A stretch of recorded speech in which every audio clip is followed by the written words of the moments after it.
राजस्थान में पाठ्यक्रम को लेकर उपजे विवाद के बीच में अब कक्षा 8 के एनसीईआरटी के पाठ्यक्रम को लेकर एक खबर सामने आई है, जिसमें कई पाठ्यक्रम की कक्षा 8 की किताब की सामाजिक विज्ञान की किताब में कई चीजों को परिवर्तित किया गया है।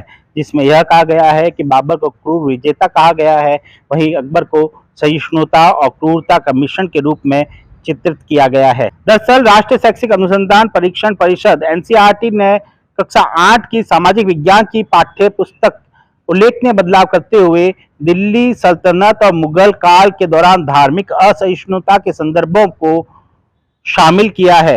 एनसीईआरटी ने कक्षा 8 के लिए सामाजिक विज्ञान की पुस्तक समाज की खोज भारतीय और उससे परे का भाग 1 जारी किया है। अध्ययनरत पाठ्यक्रम में अब प्रमुख ऐतिहासिक व्यक्तियों को संशोधित तरीके से वर्णित किया गया है। इसमें बाबर को क्रूर विजेता कहा गया है, अकबर को सहिष्णुता और क्रूरता के मिश्रण के रूप में चित्रित किया गया है। औरंगजेब को अपने शासन के दौरान मंदिरों और गुरुद्वारों को ध्वस्त करने के लिए जाना जाता है। ऐतिहासिक जवाबदेही पर प्रासंगिक नोट को भी जोड़ा गया है।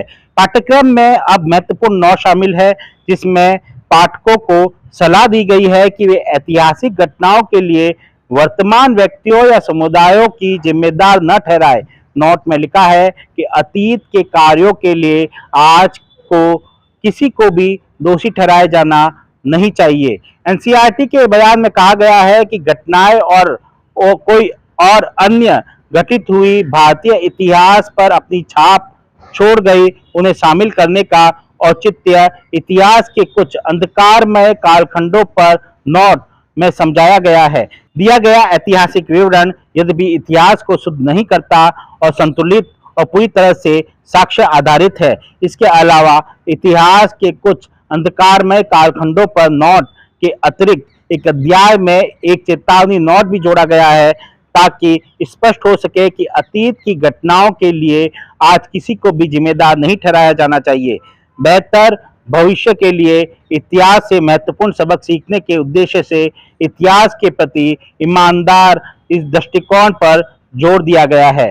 गौरतलब है, इससे पहले शिक्षा मंत्री मदन दिलावर ने राजस्थान में पाठ्यक्रम की पुस्तकों को छपने के बाद में रोक दिया गया था। उनका कहना था कि इसमें कई ऐसे लोगों का वर्णन किया गया है जिसका आज़ादी में किसी तरह का कोई योगदान नहीं है। इसके बाद में भी इस पूरे पाठ्यक्रम में महिमा मंडन किया गया है, जो कि सही नहीं है। वही कुछ लोगों को गलत तरीके से दर्शित किया गया है, जिसे परिवर्तन करना आवश्यक है। इसको लेकर राजस्थान में राजनीति गर्मा गई थी। अब इसी बीच में कक्षा 8 की एनसीईआरटी के बुक में जो सामाजिक विज्ञान की पाठ्य पुस्तक है, उसमें अमूलचूल परिवर्तन देखने को मिले हैं। सुमित देवड़ा, टीवी 9 राजस्थान।